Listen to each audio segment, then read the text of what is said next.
J'ai remarqué que c'était toujours très sombre dans le bâtiment. C'était comme si l'obscurité dans les couloirs absorbait la lumière. Quand on enquête sur des phénomènes paranormaux, c'est comme enquêter sur un crime. Il faut découvrir qui l'a commis et pourquoi. On avait tous les deux l'impression qu'il y avait quelque chose dans cet appartement. Quelque chose m'a suivi, et personne ne souhaiterait une telle présence dans sa vie. La colère est une émotion puissante et liante, surtout quand il s'agit d'un esprit. On sentait qu'on perturbait le lieu de repos de quelqu'un. J'étais seule et j'étais terrifiée. Elle ne pouvait plus l'ignorer. Il fallait qu'elle réagisse. Était-ce à cause d'elle? C'était un souvenir particulièrement sinistre que j'avais tenté d'oublier. Je peux totalement comprendre ce désir de vengeance. C'est à ce moment-là que j'ai eu le plus peur, parce que mon bébé était là.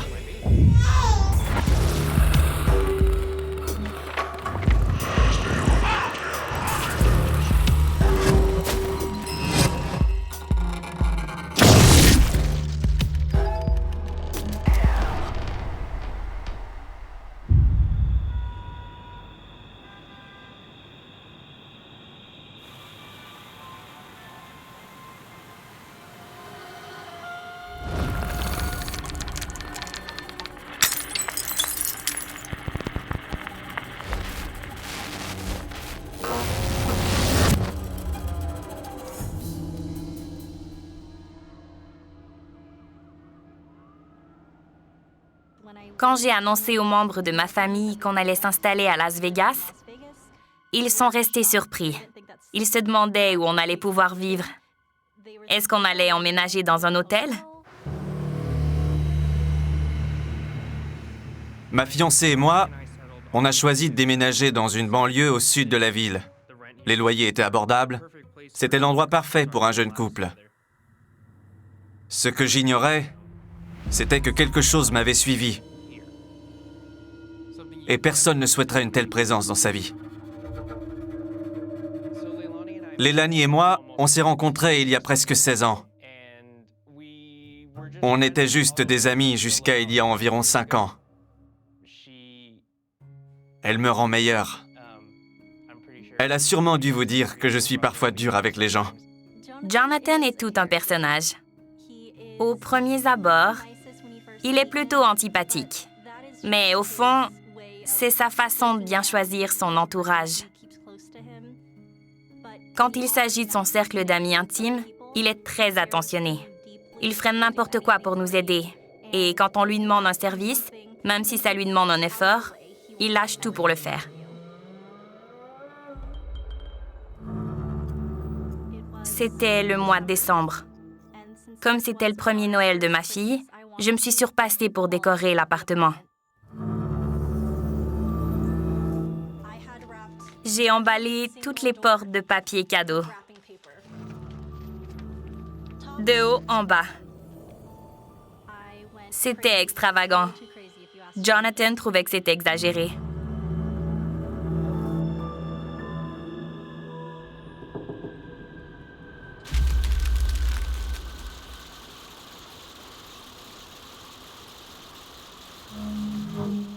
Je me suis réveillé soudainement parce que j'entendais une pluie torrentielle.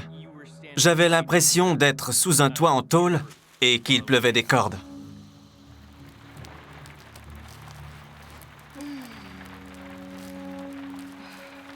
What is that? Is it raining?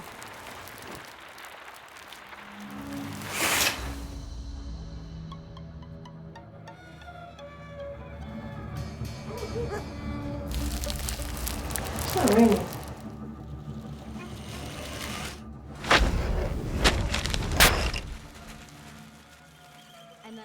Je me suis rendu compte que ça sonnait comme si quelqu'un passait sa main sur le papier cadeau que j'avais posé sur la porte.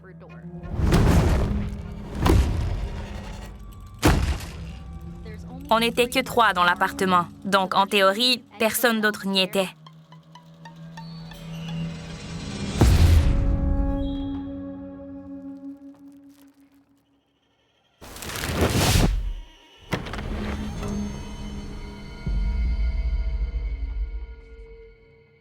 La première chose que j'ai faite, c'est d'aller voir dans la chambre de ma fille.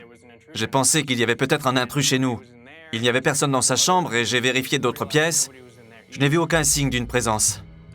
On ne pouvait rien faire. Il n'y avait rien de suspect. On a décidé de l'ignorer.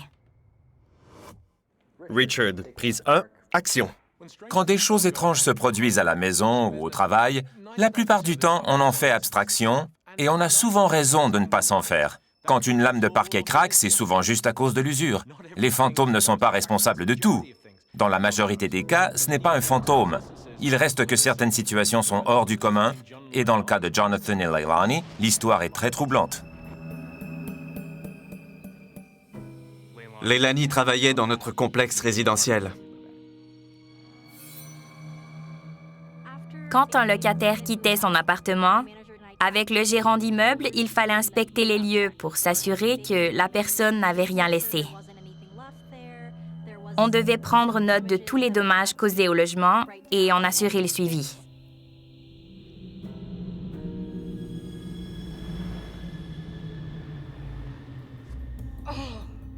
Il y avait une odeur étrange, une odeur de pourriture.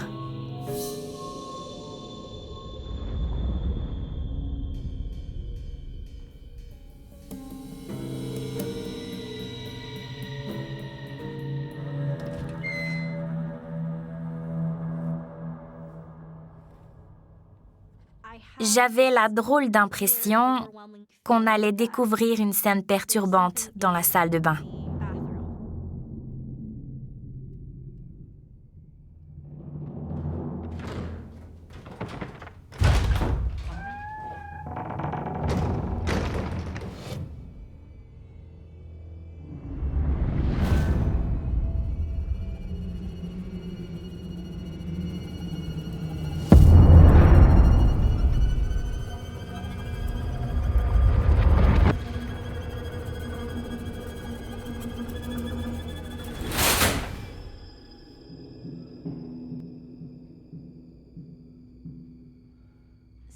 J'ai vu quelque chose.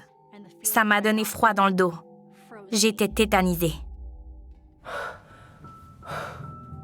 Pourtant, il n'y avait rien.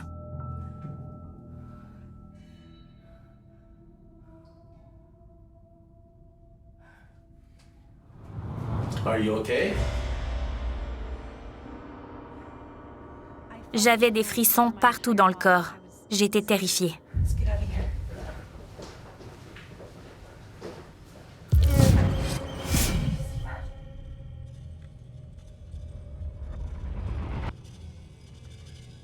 J'ai vu quelque chose courir jusque dans la salle de bain. Le gérant a dit qu'il a vu la même chose.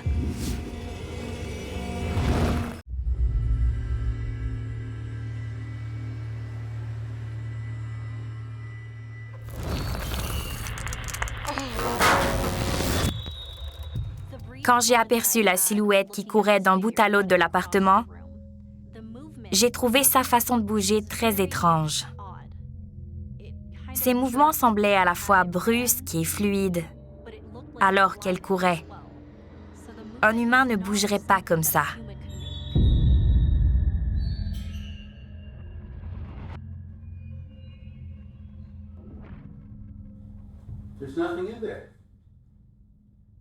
Tout a commencé par ce bruit de pluie.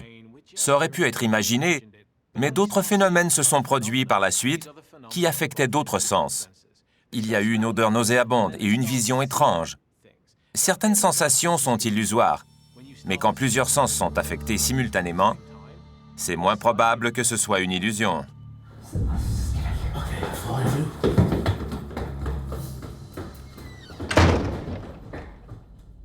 En quittant l'appartement, on était comme en transe. Ça ne semblait pas réel. On a tous les deux eu la même expérience et on a senti la même atmosphère dans le logement et l'odeur de pourriture. Je suis restée troublée. Quand on enquête sur des phénomènes paranormaux, c'est comme enquêter sur un crime. Il faut découvrir qui l'a commis et pourquoi. Le meilleur point de départ, c'est l'endroit lui-même, là où le phénomène a eu lieu. Ça va au-delà du bâtiment même. Le sol sur lequel il repose compte pour beaucoup.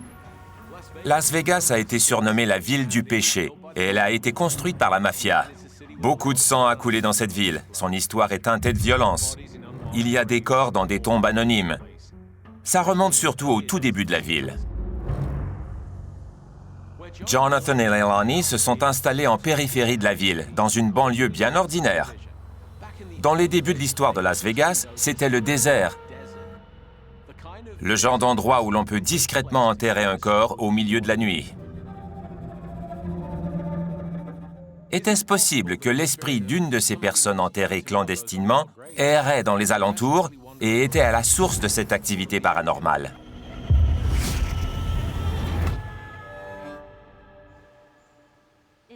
L'appartement vide est resté très longtemps sans courant électrique. Selon le système de gestion d'énergie, ça fonctionnait. C'est ce que ça disait sur l'ordinateur aussi, mais chaque fois qu'on envoyait des travailleurs dans l'appartement, il n'y avait pas de courant. Le gérant et moi, on s'est dit qu'il devait y avoir un court-circuit quelque part. Mais on avait tous les deux l'impression qu'il y avait quelque chose de suspect dans cet appartement.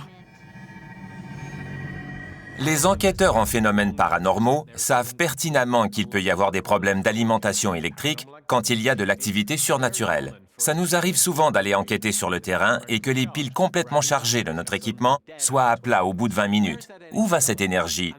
L'hypothèse la plus courante, c'est que l'esprit se sert de l'énergie. L'esprit s'en sert pour se manifester. Une chose n'attendait pas l'autre. Chaque jour nous réservait une vilaine surprise. On a décidé de partager nos expériences en ligne sur notre balado. Voici notre studio d'enregistrement. On enregistre un épisode par semaine à partir de 22h quand le bébé dort. Notre balado s'appelle God Creeps, qui veut dire « Vautrouille ». C'est un documentaire criminel et de phénomènes paranormaux. On parle de tout ce qui peut donner la trouille.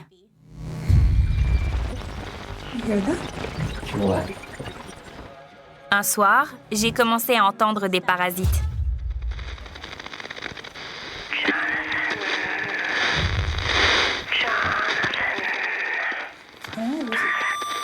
It's loud. Can you not hear it? I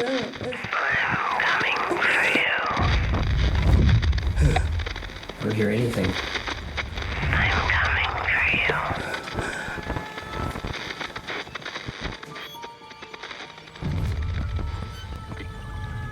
C'était des parasites, mais j'avais l'impression d'entendre une voix aussi. Do you not hear it?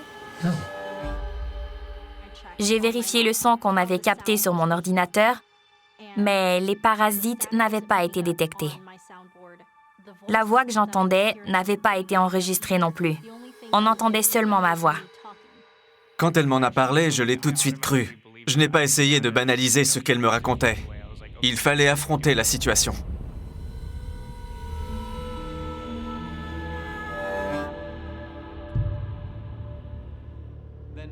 Ils ne sont pas restés sceptiques, puisqu'ils croient aux phénomènes paranormaux. En fait, quand on s'ouvre au surnaturel, quand on accepte que ça existe ou que des phénomènes sont possibles, le surnaturel peut s'ouvrir en retour. Les chances que Jonathan et Leilani soient hantés, alors qu'ils ont emménagé dans un immeuble, sans doute à proximité d'une tombe anonyme, sont assez fortes. Par contre, les phénomènes paranormaux ne semblaient pas personnels au départ. Mais au fil du temps, le couple semblait carrément visé. La succession d'événements n'était pas aléatoire. C'était comme si une entité avait décidé de les traquer.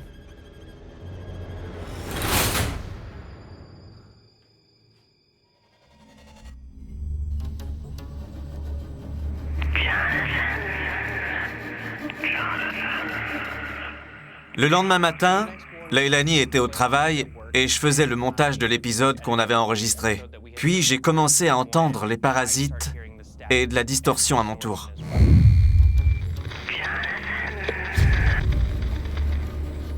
Ce que j'ai trouvé le plus étrange, c'est que je n'ai rien entendu lors de l'enregistrement. Mais dans les parasites, j'ai cru entendre une voix.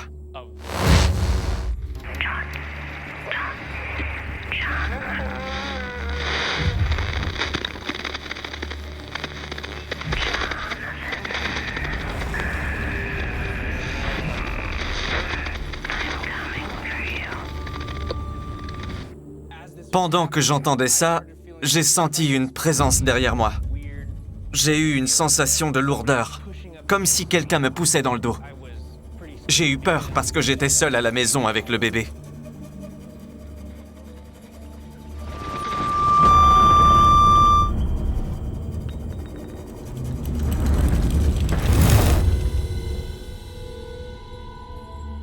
Quand je me suis retourné, je n'ai vu personne. Ma fille s'est mise à hurler et pleurer. Je suis allé voir dans sa chambre.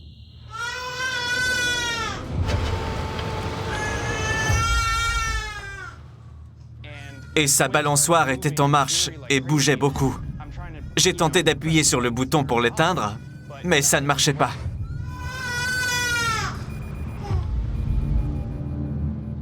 C'est à ce moment-là que j'ai eu le plus peur. Parce que mon bébé était là.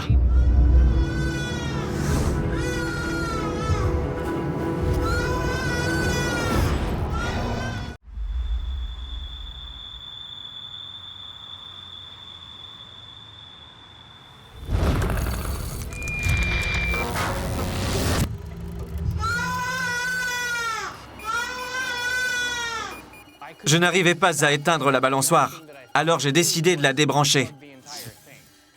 Après avoir fait ça, le témoin lumineux est resté allumé sur l'appareil. Je n'y comprenais rien. Ce qu'il restait à préciser, c'était la raison pour laquelle cette famille était hantée. Quelques jours plus tard, cette raison est devenue évidente.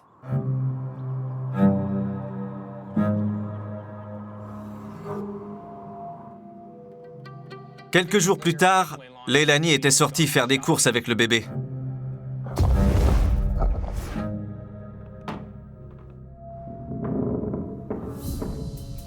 Why is that you? Hello?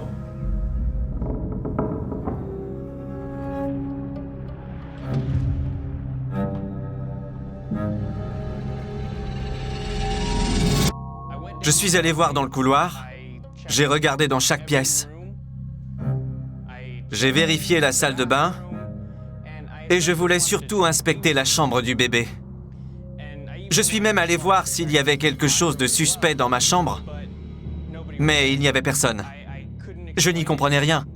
Mais quelqu'un était passé dans ce couloir et avait disparu sans laisser de traces.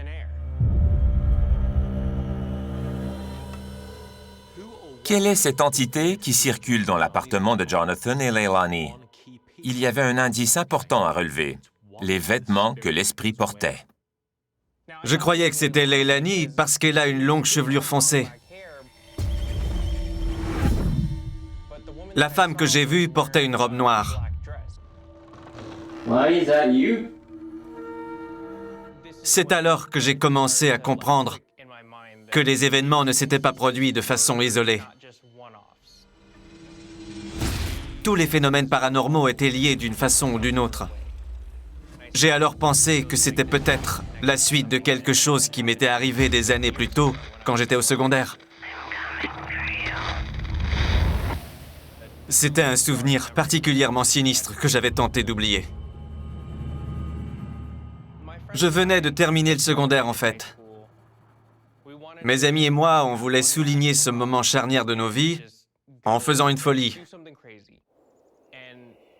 Dans ma ville natale, il y avait une maison de ferme abandonnée depuis des années. Tout le monde qui était natif du coin savait que cette vieille maison était complètement délabrée et hantée.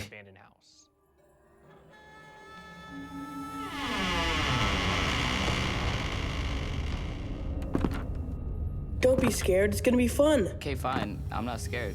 Let's go in here. Tout à coup, on s'est senti mal à l'aise. On a entendu des craquements, comme des gens qui marchaient sur un vieux plancher de bois. Wait, Do you guys hear that? Quiet. On était tous ensemble, alors ce n'était pas l'un de nous qui faisait ce bruit.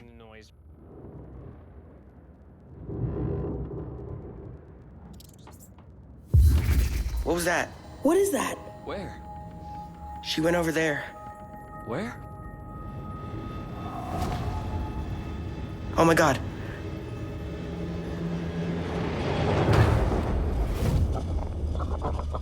J'ai vu une silhouette étrange. On a décidé de l'affronter. On lui a dit qu'on ne la craignait pas.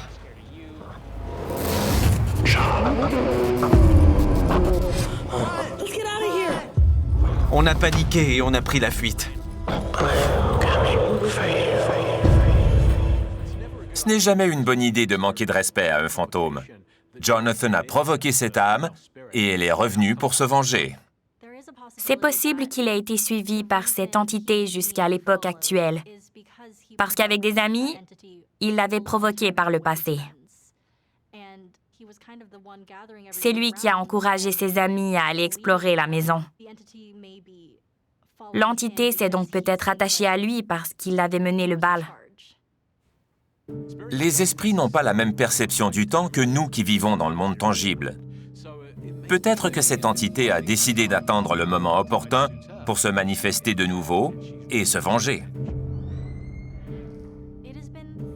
Ça fait 3 mois qu'on a vu cette apparition dans l'appartement. Le logement n'a toujours pas été loué. On a essayé de le louer, mais personne ne semble vouloir s'y installer. Des gens qui entendront notre histoire se diront probablement qu'il vaudrait mieux qu'on déménage. À mon avis, ce n'est pas le lieu le problème. Je fais de mon mieux. Et je fais tout ce que je peux en fonction de mes connaissances. On a des cristaux et on fait brûler de la sauge chez nous régulièrement pour se protéger. Ma fille, Jonathan et moi dormons tous dans la chambre principale. On n'a pas encore transféré la petite dans sa chambre. Si cette femme en noir faisait du mal à ma fille, d'une façon ou d'une autre, j'interviendrai sans hésiter. Je trouverai quelqu'un qui pourrait y mettre un terme. Heureusement, il ne s'est rien passé de grave jusqu'à présent. Tout ce que je souhaite, c'est que cette entité nous laisse tranquilles. Je ne sais pas comment régler ça. Mais je sais que peu importe où on ira, elle nous suivra.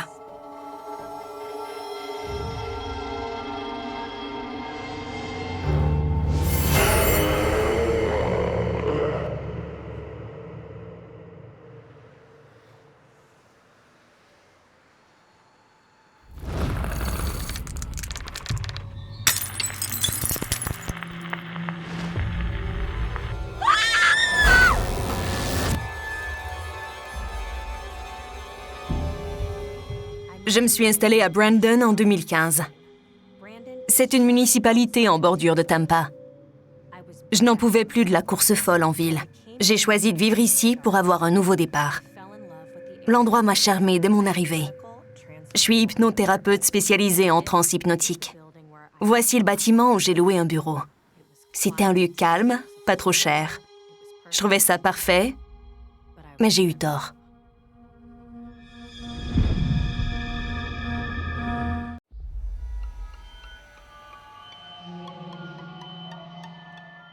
Erin Goodpipe, Kenny Conning, première prise. Je trouve le cas de Connie Koenig très intéressant parce qu'elle est hypnothérapeute. Ses clients entrent en transe hypnotique. Elle lève donc le voile sur le monde des esprits. Je trouve son métier vraiment fascinant. Je sentais que c'était l'endroit idéal où ouvrir mon cabinet. Il y avait des massothérapeutes, des thérapeutes de famille et des conseillers. Je trouvais que c'était un environnement professionnel parfait pour moi.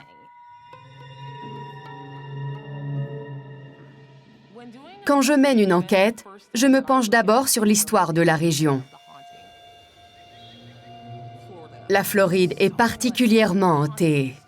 De nombreux drames s'y sont déroulés au fil du temps. La guerre de sécession a eu lieu là. Il y avait des plantations, il y a des prisons. C'est une région particulièrement féconde pour des phénomènes paranormaux. Les esprits en colère veulent parfois être vus ou entendus. Ils cherchent à raconter leur histoire.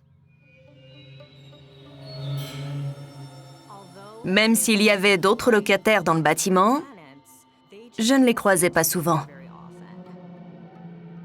La plupart du temps, j'étais seule au bureau. Quand j'ai ouvert mon cabinet, j'ai remarqué que les lieux étaient toujours très sombres. L'atmosphère semblait lourde, même quand les lumières étaient toutes allumées. Même quand les ampoules étaient neuves, ça ne semblait rien changer. C'était comme si l'obscurité dans les couloirs absorbait la lumière.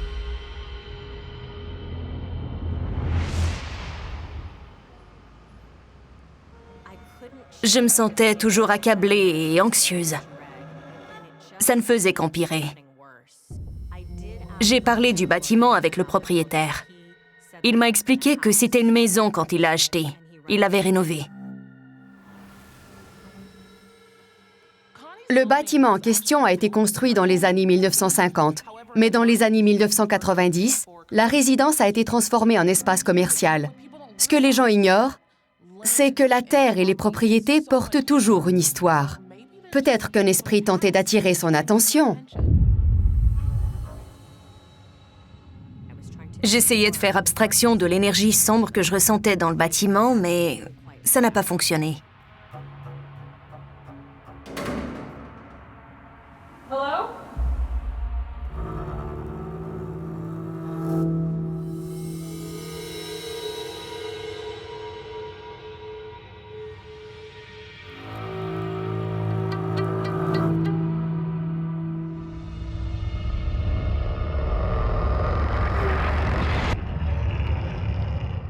J'ai commencé à entendre des bruits étranges.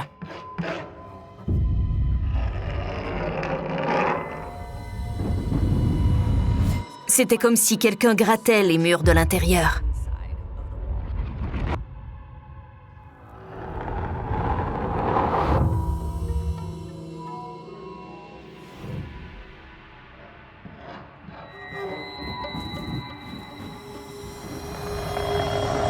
J'étais morte de peur.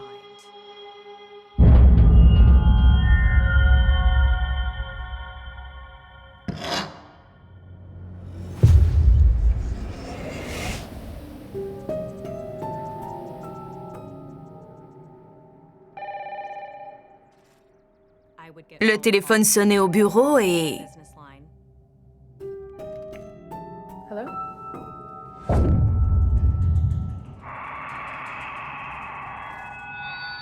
La personne ne disait rien du tout. J'avais l'impression qu'on m'observait.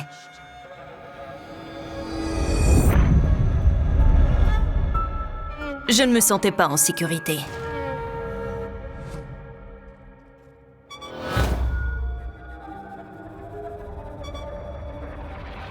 Un cas comme celui de Kani doit être traité comme une urgence. Elle travaillait souvent seule dans ce bâtiment. Kani devait prendre le danger au sérieux. Connie a parlé d'une sensation de lourdeur. Elle se sentait accablée. Elle avait l'impression qu'on l'observait. Elle craignait pour sa sécurité, elle avait peur. Tous ces facteurs peuvent être des signes d'un phénomène paranormal. Avant de tirer des conclusions, il faut d'abord s'assurer que ce n'est pas un humain qui cherche à la harceler ou qui est entré par effraction.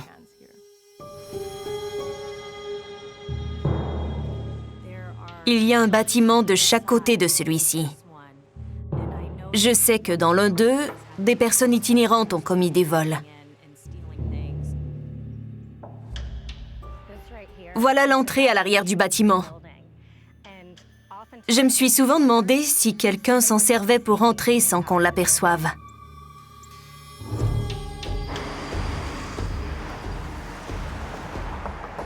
Juste en face, il y a un parc. La nuit, c'est l'obscurité totale dans ce lieu. C'est un bon endroit où se cacher. Quelqu'un pourrait traverser vers ce bâtiment dans la noirceur sans qu'on le voie. En tant que femme, je me suis demandé si un homme me suivait parce qu'il voulait s'en prendre à moi. Peut-être que j'avais contrarié un client ou quelque chose du genre.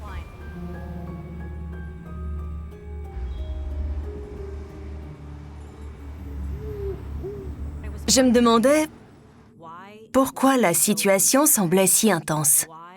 Pourquoi avais-je peur? Pourquoi avais-je l'impression d'être visée?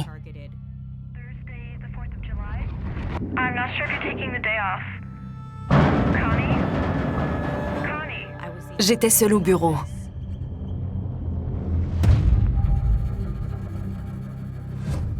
J'ai vu une ombre.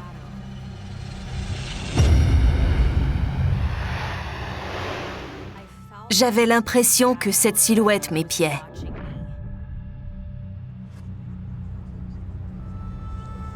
Je me suis demandé si quelqu'un cherchait à entrer.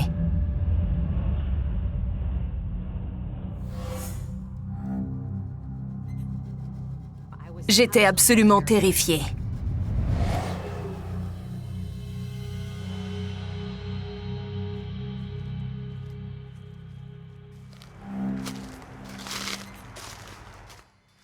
Voici la fenêtre de mon bureau. C'est ici que j'ai vu la silhouette.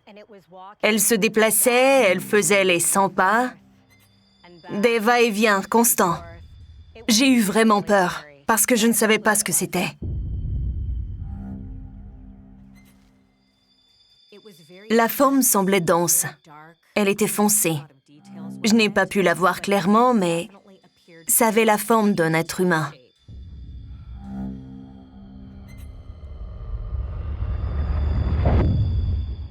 Puis, la silhouette est partie vers la droite et elle a disparu.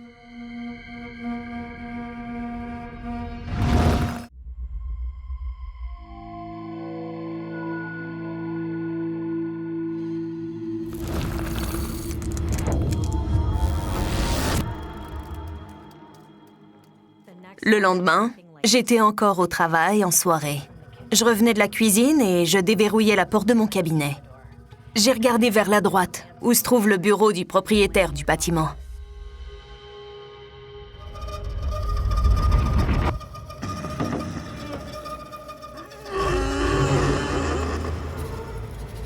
Sir?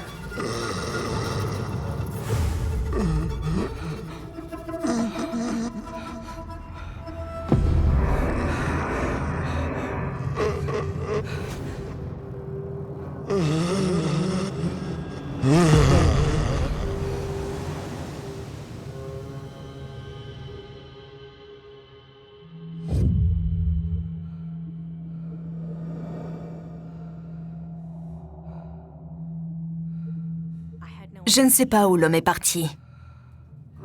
Je sais seulement que j'étais morte de peur. J'étais convaincue que je n'avais pas imaginé cette apparition.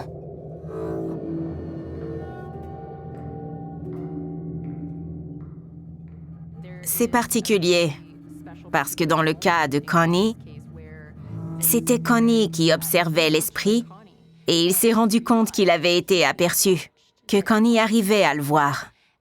Il y a donc un lien qui s'est établi entre les deux. Il s'agit d'un phénomène paranormal, j'en suis persuadée. Cet homme qu'elle a vu par la fenêtre, serait-ce le même qu'elle a vu dans le couloir par la suite? Si oui, qui est-il?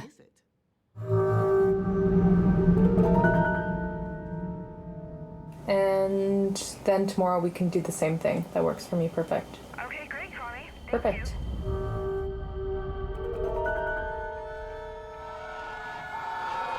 I have to go.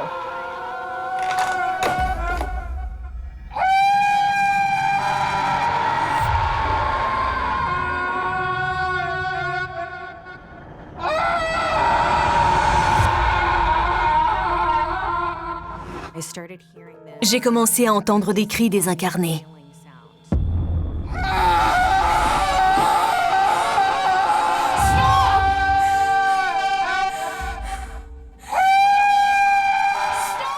Les cris étaient empreints de douleur et d'une grande souffrance. C'était à glacer le sang. Je n'ai jamais rien entendu de tel.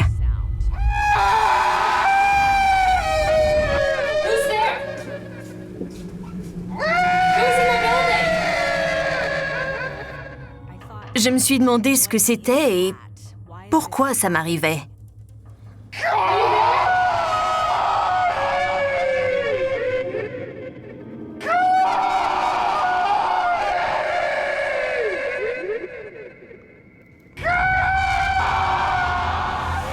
Puis, je l'ai entendu crier mon prénom. Ça m'a secoué. Ça m'a secoué jusqu'au plus profond de moi-même. Je n'ai jamais entendu quelque chose d'aussi troublant. Les cris étaient forts. Ils étaient assourdissants.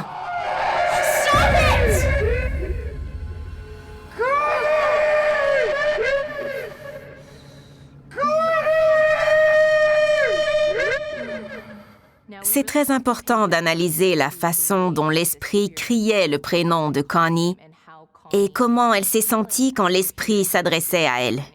Tout porte à croire que l'esprit a fait exprès de cibler Connie. La question, pourquoi? Qu'est-ce qui l'a poussée à faire ça?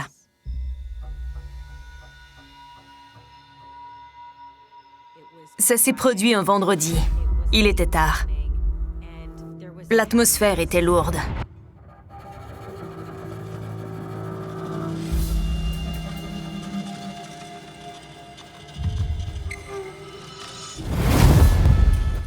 Je l'ai vu de nouveau. Sa présence était menaçante.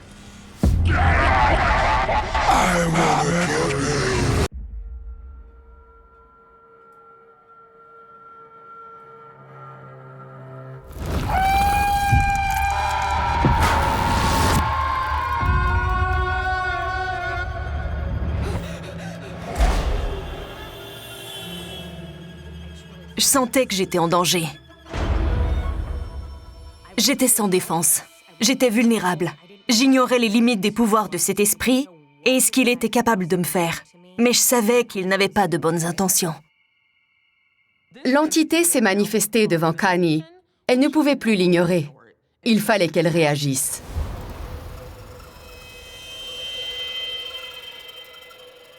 Des gens m'ont demandé pourquoi je ne déménageais pas mon bureau.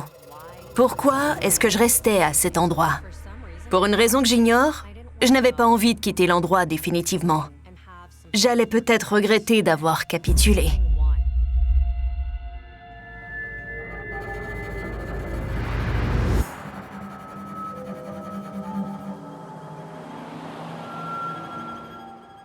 J'ai contacté une médium très compétente.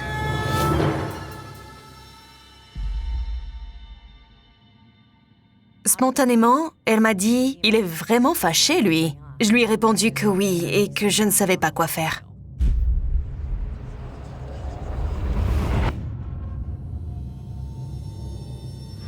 I know you're here.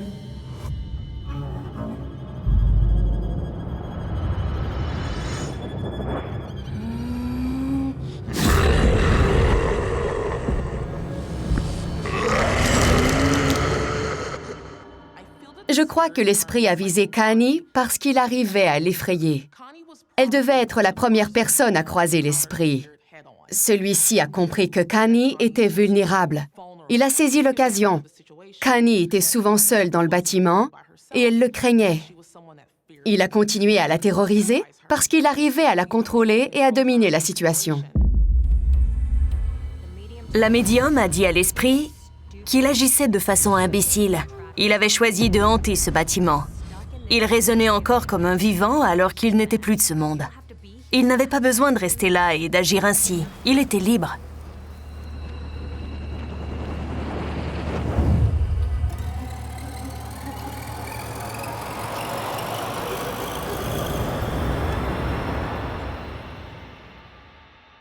Et il est parti.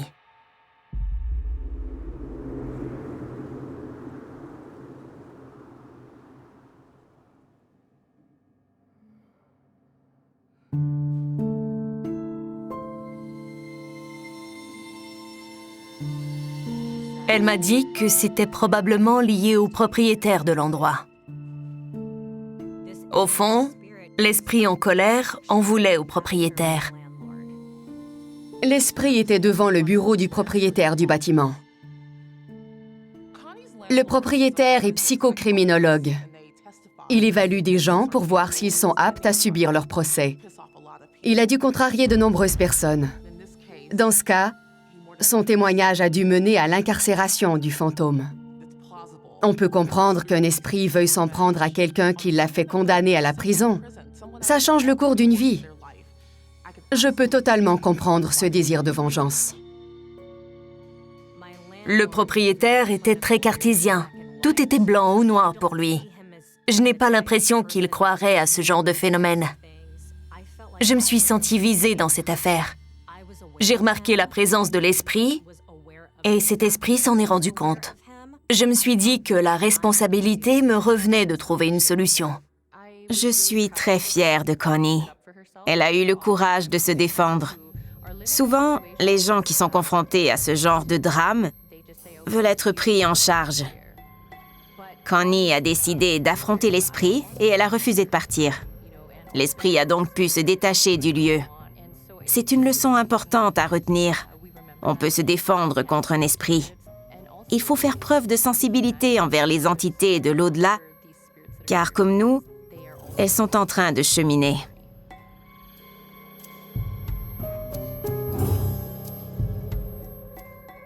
Après ma rencontre avec la médium, le bâtiment ne semblait plus pareil.